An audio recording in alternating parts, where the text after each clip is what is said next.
හරි සෛල චක්‍රය මොකක්ද කියලාද කතා කරන්න යන්නේ. දැන් සෛල චක්‍රය කියලා කියන්නේ මෙහෙමයි. දැන් සාමාන්‍යයෙන් චක්‍රය කියලා කියන්නේ රවුමක් නේ. ඒක අපිට තේරෙනවානේ. චක්‍රය කියන එක දැන් අපිට එනවා දැන් මදුරුවාගේ ජීවන චක්‍රය. හරිද? දැන් මිනිස්සුયો ගත්තොත් එහෙම මිනිස්සයාගේ ජීවන චක්‍රයක් ගැන අපිට කතා කරන්න පුළුවන්. ওই ජීවන චක්‍රය කියන එක ඇතුලේ මොකද වෙන්නේ? මිනිස්සෙක් නම් කුඩා දරුවෙක් විදියට බිහි වෙනවා. බිහි වෙලා ටික ටික යා වර්ධනය වෙලා ඔන්න ළමා වයසට එනවා. ඊට පස්සේ යා මොකද කරන්නේ? ආයේ ඔන්න තරුණ වයසට එනවා. තරුණ වයසට ඇවිල්ලා ඊට පස්සේ කසාද බඳිනවා, විවාහ වෙනවා. විවාහ වෙලා ගිහිල්ලා ඔන්න තව ඔන්න දරුවෙක්ව හදනවා විවාහයෙන් පස්සේ.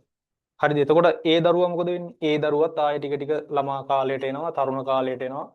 හරිද? මේ විවාහයක් කරගන්නවා. විවාහයක් කරගෙන ඒ දරුවත් ආයේ දරුවෙක් හදනවා. ඔන්න ওই විදිහට දැන් ඕක චක්‍රාකාරව යන ක්‍රියාදාමයක් නේ. සෛලයකත් ඔන්න ওই කතන්දරේ ඔහොම තමයි වෙන්නේ. හරිද? සෛලයක් ගත්තාම ඉස්සරලාම මේ වගේ චූටි සෛලයක් හැදෙනවා. හරිද? ඔය චූටි සෛලේ ටික ටික මොකද වෙන්නේ? ලොකු වෙනවා. හරි? චූටි සෛලේ ටික ටික ලොකු වෙනවා. ඊට පස්සේ ওই විදිහට ලොකු වෙලා ඔන්න තව ඊටත් වඩා ලොකුයි දැන් මෙතන. ඔන්න ඔය ලොකු සෛලේ අවසානයේ මොකද වෙන්නේ? සෛල විභාජනය වෙලා මේ ටිකක් විදිහට තිබෙන න්‍යෂ්ටි ඈ.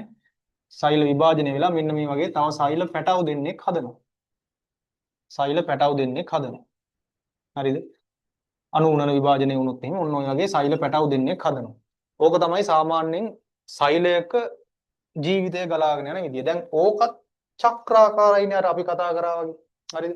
මේකත් මේ චක්‍රාකාරව සිද්ධ වෙන එකටත් දැන් හිතන්නකෝ මේ සෛලය දැන් ඔන්න අවසානයේදී සෛල දෙකක් හැදුවා. දැන් මේ එක සෛලයක් මොකද වෙන්නේ? මේ සෛලයත් ඕන් ආපහු සැරයක් අර වගේම සෛලය ලොකු වෙලා හරිද වැඩිලා අර මෙහෙම මේ සෛලේ ප්‍රමාණයෙන් විශාල වෙලා ගිහිල්ලා ආපහු මොකද වෙන්නේ? ඒ සෛලයත් විභාජනය වීමකට ලක් වෙනවා. පැහැදිලිද? ඔහොම ඔය වගේ චක්‍රීය සිදුවීම් දාමයක් නේ වෙන්නේ. හරිද? සෛල විභාජනය වීමකට ලක් වෙනවා මෙන්න මෙහෙම. හරි. ඒ සෛලයත් ආපහු දැන් මේ එන සෛලයත් මේ මෙහෙම ගිහිල්ලා මෙහෙම චූටි සෛලය තියෙනවා ලොකු වෙනවා ඊටත් වඩා ලොකු වෙනවා ආයතරයක් ඔන්න ඔය වගේ දෙකට බෙදෙනවා. දැන් ඕක චක්‍රීයව යන සිදුවීම් මාලාවක්. හරිද? ඔන්න ඕකට තමයි අපි සෛල චක්‍රය කියලා කියන්නේ. එතකොට හැබැයි මේකට නිශ්චිත අර්ථ දැක්වීමක් තියෙනවා. අර්ථ දැක්වීම මොකද්ද? එක් සෛල විභාජනයක අවසානයේ සිටන්. මෙන්න මෙතනදී සෛල විභාජනය අවසන් වුණා. එක් සෛල විභාජනයක අවසානයේ සිට ඊළඟ සෛල විභාජනයේ අවසානය තෙක්. හරිද? දැන් මෙතන අවසන් වුණා. ඒ අවසානයෙන් පටන් ගන්න චක්‍රය ආය නවතින්නේ ඒ අවසානයේ ළඟමයි. අතන මේක මේ ඉතාලිය මම මෙහෙම ඇඳනම් හරි වඩාත් ගැලපෙනවා එහෙම ඇඳ.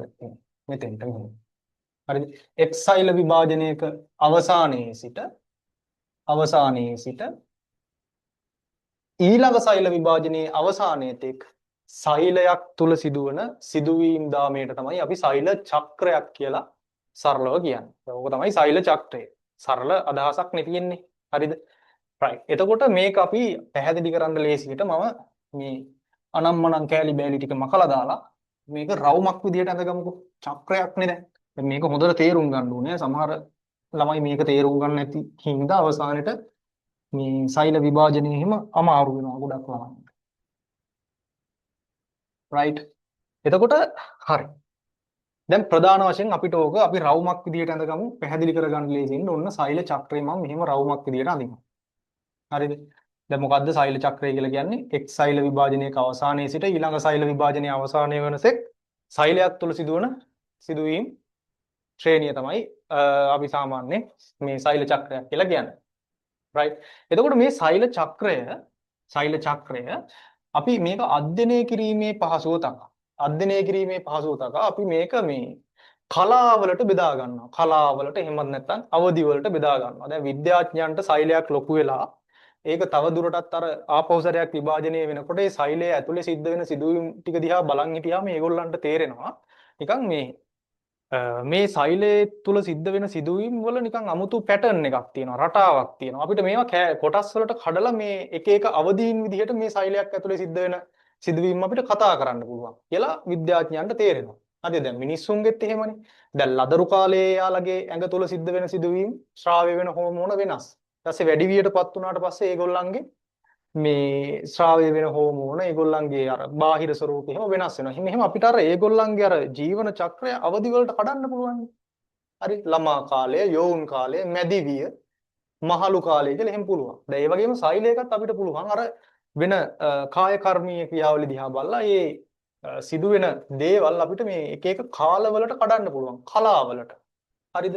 එතකොට ප්‍රධාන වශයෙන්ම අපිට කලා දෙකක් කතා කරන්න පුළුවන් මේ සෛල චක්‍රයක. එකක් අපි කියනවා එම් කලාව. එම් කලාව කියලා කියනවා. එහෙම නැත්නම් මයිටොටික් ෆේස් කියලා කියනවා ඉංග්‍රීසි වලින් නම් එම් කලාව. නැත්නම් අපි සිංහලෙන් කියනවා අනූනන කලාව කියලා කියනවා. අනූනන කලාව. එතකොට මෙන්න මේ ලොකු කෑල්ලට අපි කියනවා මොන කලාවද?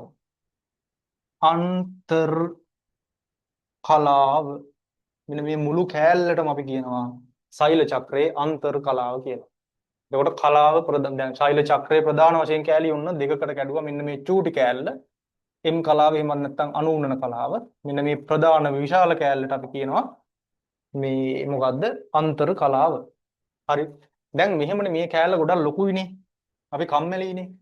ඔය ලොකු කෑල්ලක් එකට අධ්‍යයනය කරන එක අපිට අමාරුයි. ඒ හින්දා අපි ඔය ලොකු කෑල්ලත් අන්තර් කලාවත් ඒ අන්තර් කලාවේ සෛලය තුල සිදුවීම් ටික බලලා ආය කෑලි තුනකට කඩා ගන්නවා. උප කලා තුනකට කඩා ගන්නවා. එකක් තමයි G1 කලාව. එහෙමත් නැත්නම් G1 කියලා ගැප් ෆේස් 1 පරතර කලාව එක කියන එක. ඊට පස්සේ මැද තියෙනවා S කලාව. එහෙමත් නැත්නම් අපි කියනවා මේකට සංශ්ලේෂණ කලාව. අනිත් එක තමයි G2 කලාව. පරතර කලාව දෙක. එහෙමත් නැත්නම් ගැප් ෆේස් 2 කියන එක විදිහට අපි මේක නම් කර ගන්නවා. හරිද? එතකොට ඔන්න ඔය විදිහට අපිට සෛල චක්‍රයේ ප්‍රධාන කලා 1 2 3යි 4ක් විදිහට අර අපිට මේක කතා කරන්න පහසුයි. හරිද? මෙන්න මේ අනූනන කලාව. ඇයි මේ අනූනන කලාව කියලා කියන්නේ? එතකොට අපි දන්නා සෛල විභාජනය ගත්තට පස්සේ ප්‍රධාන වශයෙන් අපි ආකාර දෙකක් පොඩි කාලේ ඉඳන් දන්නවනේ. එකක් අනූනන විභාජනය කියලා එකක් තියෙනවා. අනිත් එක ඌනන විභාජනය කියලා එකක් තියෙනවා. හැබැයි දැන් මේකට අපි මේ අනූනන කලාව. ඇයි එතකොට ඌනන විභාජනය සිද්ධ වෙන්නේ නැද්ද මෙතන? ඌනන විභාජනයත් සිද්ධ වෙනවා. හරිද? නමුත් අපේ දේහ සෛල ගත්තාම බහුතරයක් අපි සිද්ධ වෙන්නේ ඌනනය නෙමෙයිනේ. අනූනනය සිද්ධ වෙන්නේ. ඌනනය කියන එක විශේෂාකාරයේ සෛල විභාජන ක්‍රමයක්. ඌනනය කියන එක හැම ජීවියකම ඌනනය සිද්ධ වෙන්නේ නැහැ. ඌනන විභාජනය සිද්ධ වෙන්නේ ලිංගිකව ප්‍රජනනය කරන ජීවීන්ගේ පමණයි. ජන්මාණු නිපදවන අවස්ථාවේදී. එතකොට සමස්තයක් විදිහට අපි අර අනිත් සෛල ගැන කතා කරනකොට බහුතරයක් සෛලවල සිද්ධ වෙන්නේ අනූනන විභාජනය. කයි මේක මේ අනූනන කලාව කියලා නම් කරන්නේ. අපි මේ සෛල චක්‍රය යටතේ ප්‍රධාන වශයෙන් අවධානය යොමු කරන්නේ අනූනන විභාජනය කියන සිදුවීමට. හරිද? ඌනනයක් නැත්තේ නෑ. ඌනනයක් වෙන්නේ මේ වගේ සෛල චක්‍රයක් හරහා ගිහිල්ලා තමයි. හරිද? ඒකයි මෙතන අපි අනූනන විභාජනය කියලා කියන්නේ. අනූනන විභාජනයේදී මේ අනූනන කලාව කියන මෙන්න මේ පොඩි කෑල්ලේ හරිද? තව එක දෙයක් සිද්ධ වෙනවා. සෛල ප්ලාස්ම විභාජනය කියලා එකක් සිද්ධ වෙනවා. සෛල ප්ලාස්ම විභාජනය කියලා එකක් සිද්ධ වෙනවා. ප්ලාස්ම විභාජනය. ඇයි එහෙම ප්ලාස්ම විභාජනය කියලා මම වෙනම කැඩුවේ? දැන් සාමාන්‍යයෙන් ඉස්සරලාම සෛලයක් විභාජනය වෙනකොට හරිද? අපි හිතමු දැන් මෙන්න චූටි සෛලයක්. මේක විභාජනය වෙනකොට ඉස්සරලාම සෛලයේ දික් වෙලා මේ න්‍යෂ්ටිය තමයි විභාජනය වෙලා න්‍යෂ්ටි දෙකක් තමයි ඉස්සරලාම හැදෙන්නේ. න්‍යෂ්ටි විභාජනයක් තමයි ඉස්සරලාම සිද්ධ වෙන්නේ. හරිද? න්‍යෂ්ටි විභාජනය සිද්ධ වුණාට පස්සේ තමයි මෙන්න මේ මැදින් බෙදිලා ඉවර වෙලා ස්වාධීන සෛල දෙකක් බවට පත් වෙන්නේ. ඒ කියන්නේ සෛල ප්ලාස්ම විභාජනය වෙන්නේ න්‍යෂ්ටි දෙක විභාජනය වුණාට පස්සේ. ඒකයි මෙතන අපි සෛල ප්ලාස්ම විභාජනයක් කියලා එකක් වෙනම දාගත්තා. ඒක වෙන්නේ මේ අනූනන කලාව ඇතුළේම තමයි. හැබැයි න්‍යෂ්ටි විභාජනයෙන් පස්සේ. එතකොට ප්‍රධාන වශයෙන් මෙන්න මේ කෑල්ල වෙන්නේ මොකද්ද එහෙනම්? න්‍යෂ්ටි විභාජන ක්‍රියාවලිය තමයි මේ කෑල්ල වෙන්නේ. න්‍යෂ්ටි විභාජන ක්‍රියාව. න්‍යෂ්ටි විභාජනයෙන් පස්සේ සෛල ප්ලාස්ම විභාජනය වෙනවා. එතකොට M කලාව ඇතුලේ ප්‍රධාන සිදුවීම් දෙකක් වෙනවා කියලා මම කිව්වොත් ඒක නිවැරදි. මොකද්ද? එකක් න්‍යෂ්ටි විභාජනය වෙනවා. අනිත් එක සෛල ප්ලාස්ම විභාජනය කියන එක වෙනවා. සාමාන්‍යයෙන් මෙන්න මේ ලොකු කෑල්ල අන්තර් කලාව සමස්ත සෛල චක්‍රයෙන් 90ක් විතර. ලොකු ප්‍රතිශතයක්. සාමාන්‍යයෙන් මෙන්න මේ M කලාව සමස්ත සෛල චක්‍රයෙන් ඉතුරු 10% තමයි ඔන්න ඔය M කලාව එහෙමත් නැත්නම් අනූනන කලාව කියලා අපි හඳුන්වන්නේ. එතකොට අපි දැනගන්න ඕනේ දැන් හරි සෛල චක්‍රය ගැන ඕවරෝල් අයිඩියා එකක් අපිට තියෙනවනේ මොකක්ද කියලා. එතකොට අපි දැනගන්න ඕනේ මෙන්න මේ එක එක කලාවලදී සිද්ධ වෙන සිදුවීම් මොනවද කියන එක ගැන. හරිද? ප්‍රධාන වශයෙන් දැන් G1 කලාව සහ G2 කලාව දෙකම G අකුරෙන් තමයි සංකේතවත් කරන්නේ. එතකොට ඒකෙන් හැඟවෙන අනිත් දේ තමයි මේ G1 කලාවේ සහ G2 කලාවේ සිද්ධ වෙන සිදුවීම් සමානයි. සමස්තයක් විදිහට ගත්තාම සමාන සිදුවීම් සෙට් එකක් තමයි සිද්ධ වෙන්නේ. ප්‍රධාන වශයෙන් G1 කලාවේ වෙන එකක් තමයි සෛලයක දැන් සෛලයක් මේ වර්ධනය වෙන එකනේ වෙන්නේ මේකෙදි. සෛලයක් වර්ධනය වෙනවා කියන්නේ දැන් අපේ දේහේ වුණත් වර්ධනය වෙද්දි වර්ධනය වෙන්න ප්‍රෝටීන් ඕන. ඒ වගේම සෛලයටත් ප්‍රෝටීන් ඕන. එතකොට G1 කලාවේදී ප්‍රධාන වශයෙන්ම ප්‍රෝටීන සංශ්ලේෂණය වෙනවා. ප්‍රෝටීන් සංශ්ලේෂණය කියන එක වෙනවා. ඊට අමතරව G1 කලාවේදී ඔය සමහර ඉන්ද්‍රියකා සංශ්ලේෂණය වෙන එක. උදාහරණයක් විදිහට මයිටොකොන්ඩ්‍රියා, හරිතලව, ගොල්ගි දේහ වගේ අර සෛලයකට ඕන කරන ඉන්ද්‍රියකා සංශ්ලේෂණය වෙන එක වෙනවා. ඉන්ද්‍රියකා සංශ්ලේෂණය. ඒක ඇතැම් ඉන්ද්‍රියකා කියලා දැම්මොත් වඩාත් සාධාරණයි. ඇතැම් ඉන්ද්‍රියකා සංශ්ලේෂණය වෙන එක තමයි මේ G1 කලාවේදී වෙන්නේ. ඔය උතනදී සංශ්ලේෂණය වෙන ගොඩක් ප්‍රෝටීන් ඇත්තටම දැන් මේ G1 දැන් සෛල චක්‍රයක දැන් සෛලයක් ගමන් කරනකොට මේ G1 කලාවේ ඉඳලා ඊට පස්සේ තමයි S කලාවට එන්නේ. එතකොට මේ G1 කලාවේදී නිෂ්පාදනය වෙන ගොඩක් ප්‍රෝටීන මේ S කලාවට ඕන කරන ප්‍රෝටීන තමයි නිෂ්පාදනය කරන්නේ. හරිද? එතකොට S කලාව සංශ්ලේෂණ කලාව මතක තියාගන්න හරි ලේසි. සංශ්ලේෂණ මෙතනදී වෙනවා ප්‍රධාන වශයෙන්ම මොනවද සංශ්ලේෂණය වෙන්නේ? DNA. DNA ස්වයං ප්‍රතිවලිත වෙනවා. අපි DNA ස්වයං ප්‍රතිවලිතය ගැන කතා කරලා තියෙනවානේ. DNA ස්වයං ප්‍රතිවලිත වෙන්නේ මෙන්න මේ S කලාවේදී. ඊට අමතරව තව හිස්ටෝන ප්‍රෝටීන සංශ්ලේෂණය වෙනවා. ඔන්න ඔය දෙක. DNA සංශ්ලේෂණය වෙනවා. හිස්ටෝන ප්‍රෝටීන සංශ්ලේෂණය වෙනවා. එතකොට ඔය DNA සහ හිස්ටෝන ප්‍රෝටීන කියන දෙක එකතු වෙලා තමයි වර්ණ දේහයක් හැදෙන්නේ. හරිද? දැන් වර්ණ දේහයක් අපිට සාමාන්‍යයෙන් මේ අන්තර් කලාවේ ඉන්න සෛලයක වර්ණ දේහ පැහැදිලිව බලන්න හම්බෙන්නේ නැහැ. මේ වර්ණ දේහ අපිට පේන්නේ නිකන් අර පැටලුණු නූල් බෝලයක් වගේ. මේ හැදෙන DNA මේ හිස්ටෝන ප්‍රෝටීන ගෝලිකා වටේට හොඳට එතිලා පැටලිච්ච නූල් බෝලයක් වගේ ව්‍යුහයක් හදනවා. අපි ඕකට කියනවා ක්‍රොමැටින් ජාලයක් කියලා. ක්‍රොමැටින්. හරි? මෙතනින් ලියන්න. ක්‍රොමැටින් බවට පත් වෙලා තමයි ඔන්න ඔය S කලාවේදී තියෙන්නේ. දැන් DNA සහ හිස්ටෝන ප්‍රෝටීන සංශ්ලේෂණය වෙලා ඒවයින් ක්‍රොමැටින් හැදිලා තියෙන්නේ. G2 කලාවට යනවා. මම කිව්වා G2 කලාව සහ G1 කලාව ආසන්නව සමාන දේවල් සිද්ධ වෙන. එහෙනම් G2 කලාවේදී ප්‍රෝටීන සංශ්ලේෂණය කියන එක වෙනවා. අර G1 එකේ වගේම. ඊට අමතරව අපිට මතක තියාගන්න හරි ලේසි. දැන් G2 කිව්වම අංක 2 තියෙනවනේ. 2. දෙකෙන් අදහස් වෙන එකක් තියෙනවා. එක ඉන්ද්‍රිකාවක් තියෙනවා ද්විකරණය වෙනවා. මොකද්ද? කේන්ද්‍රිකා. කේන්ද්‍ර දේහ ද්විකරණය වීම සිද්ධ වෙනවා. ද්විකරණය. කේන්ද්‍ර දේහයක් කියලා කියන්නේ මොකක්ද? දැන් මේ වගේ තමයි කේන්ද්‍රිකාව. කොහොම සිලින්ඩරයක් වගේනේ. ටියුබියුලින් කියන ප්‍රෝටීනෙන් හැදිලා තියෙන්නේ. ඔය මේ වගේ එකක් කේන්ද්‍රිකාවක්. එතකොට කේන්ද්‍ර දේහයක් කියලා කියන්නේ ඔන්න ඔය වගේ කේන්ද්‍රිකා දෙකක් එකතු වෙලා හදන මේ වගේ ව්‍යුහයකට තමයි අපි කේන්ද්‍ර දේහයක් කියලා කියන්නේ. එතකොට ඔන්න ඔය මේ කේන්ද්‍ර දේහය කියන එක ද්විකරණය වෙන්නේ G2 කලාවේදී. ඔක හොඳට මතක තියාගන්න. මෙන්න මේ දෙකෙන් මතක තියාගත්ත හැකි පැටලෙන්නේ නැතුව. පැහැදිලිද? එතකොට න්‍යෂ්ටි විභාජනයේදී මොකද වෙන්නේ? න්‍යෂ්ටි විභාජනයේදී ප්‍රධාන වශයෙන්ම වෙන්නේ අර සෛලයක තියෙන න්‍යෂ්ටිය ද්විකරණය වෙලා දෙකට බෙදෙන එක තමයි ප්‍රධාන වශයෙන්ම න්‍යෂ්ටි විභාජනයේදී වෙන්නේ. එතකොට මේකේ අපි අනුනන විභාජනය ගැන කතා කරනකොට ප්‍රධාන වශයෙන් ওই න්‍යෂ්ටි විභාජනය වෙන සිදුවීම් දාමය හරිද බැලුවාම ඒක අපිට ආය උපකලා සෙට් එකකට කඩන්න පුළුවන් 5කට. උපකලා 5 තමයි ප්‍රාක් කලාව, පෙරයෝග කලාව, යෝග කලාව, වියෝග කලාව සහ අන්ත කලාව කියලා. මෙන්න මේ න්‍යෂ්ටි විභාජනයත් ආය අපි කලා 5කට කඩලා කතා කරනවා. පැහැදිලිද?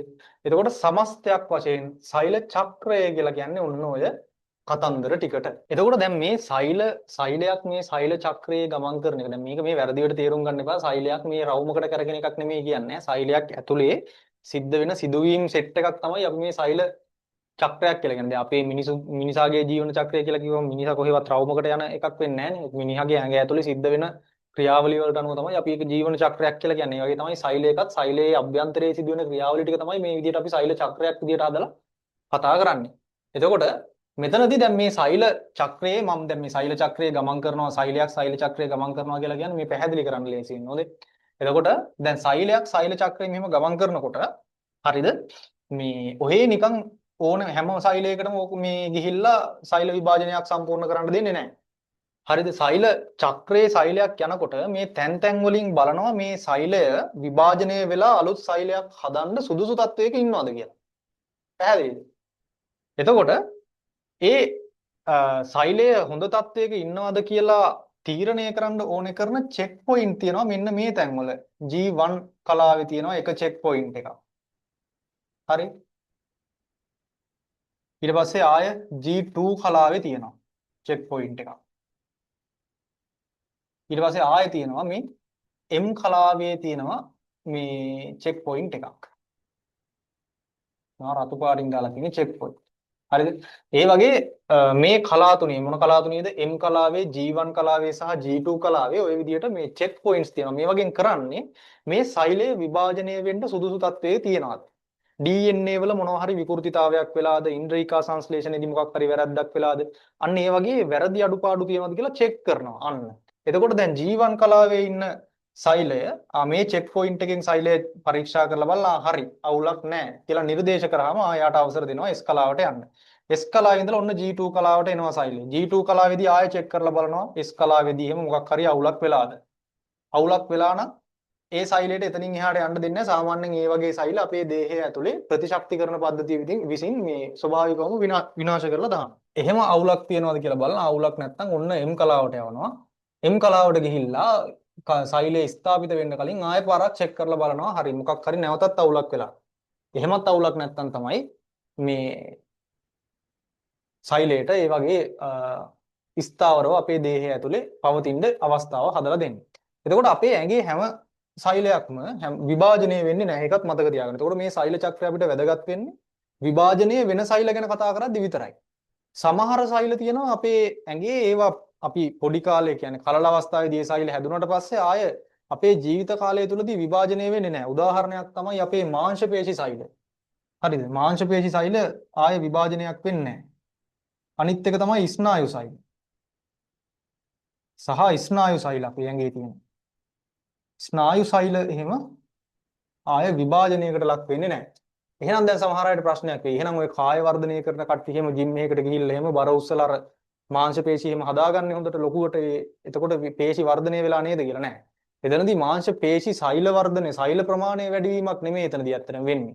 දැන් සාමාන්‍යයෙන් කංකාල පේශි සෛලයක් ගත්තාම මේ වගේ බහුනියස්ටික ඔහොම ඔය වගේ සෛලයක්නේ.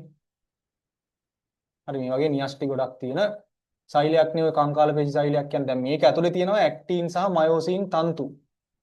හරි. එතකොට බර උස්සන අයගේ වෙන්නේ මේ එක සෛලයක් ඇතුලේ තියෙන ඔය ඇක්ටින් සහ මයෝසින් තන්තු ප්‍රමාණය වැඩි වෙන එක වෙන්නේ. එතකොට ඒකේ ප්‍රතිඵලයක් විදිහට මේ සෛලයේ ප්‍රමාණය සෛලයේ මහත වැඩි වෙනවා. ඕවම සෛලය ලොකු වෙනවා. හරි. අඳින් දිඩමදි මේ වගේ නේ ලස්සන හැඩයක් තියෙනවා. ලස්සන කියන්නේ එහෙම හැඩයක් තියෙනවා. එතකොට මේක බලන්නකො මට මේ පෙන්වන්න ඕනේ කරන්නේ දැන් මේකට වඩා මේකේ මහත වැඩි. සෛලවල මහත වැඩි වෙලා තියෙන. ඒකට හේතුව මේ ඇතුලේ තියෙන ඇක්ටින් මයෝසින් තන්තු ප්‍රමාණය වැඩි වීම මත මේ සෛලයේ මහත වැඩි වෙලා. එතකොට එහෙම එක එක සෛලයේ මහත වැඩි වෙලා අපේ ඇඟේ තියෙන මේ කංකාල පේශියේ තියෙන ඔක්කොම සෛලවල මහත වැඩි වුණාම ඒකේ ප්‍රතිඵලයක් විදිහට මේ මාංශ පේශිය මොකද වෙන්නේ? ඉස්සිලා වර්ධනය වෙලා මහත් වෙලා පේන ගතියක් තියෙනවා. ඒක තමයි එතනදි වෙන්නේ. එතකොට මතක තියාගන්න මෙන්න මේ මාංශ පේශි සෛල සහ ස්නායු සෛල මේ ආයේ විභාජනය වෙන සෛල නෙමෙයි. එතකොට අන්න ඒ වගේ සෛල මෙන්න මේ G1 කලාවෙන් පස්සේ මෙන්න මෙහෙම G නෝට් කියලා කලාවකට යනවා. මෙහෙම විභාජනය වෙන්නේ නැති සෛල. ඒ කියන්නේ ඒ සෛල වලට විභාජනය වෙන්න කියලා සංඥා සපයන්නේ නැහැ අපේ දේහේ. සංඥා සපයන්නේ නැති වුනහම G1 කලාවෙන් පස්සේ ඒවා G නෝට් කලාව කියලා විශේෂ කලාවකට ගිහිල්ලා විභාජනය වෙන්නේ නැතුව නැවතිලා තියෙනවා. ඒ වගේ සෛල වලට උදාහරණ දෙකක් තමයි මාංශ පේශි සෛල සහ ස්නායු සෛල. දැන් අපේ ඇඟේ ස්නායු සෛල වලට හානියක් වුනහම ආයේ ඒක රිකවරි කරන්න බැරි ඒ හින්දා තමයි. දැන් ඔළුවකට කවුරු හරි පොල්ලකින් ගහලා මොකක් හරි ඩැමේජ් එකක් වුණොත් එහෙම ඒක ආය යථා තත්ත්වයට පත් කරන්න බෑ. හේතුව ස්නායු සෛල වගේ දේවල් ආපහු නිර්මාණය වෙන්නේ නැහැ. රයිට්. එතකොට ඔන්න ඔය ටික තමයි ප්‍රධාන වශයෙන් අපි මෙන්න මේ සෛල චක්‍රය ගැන මතක තියාගන්න ඕනේ.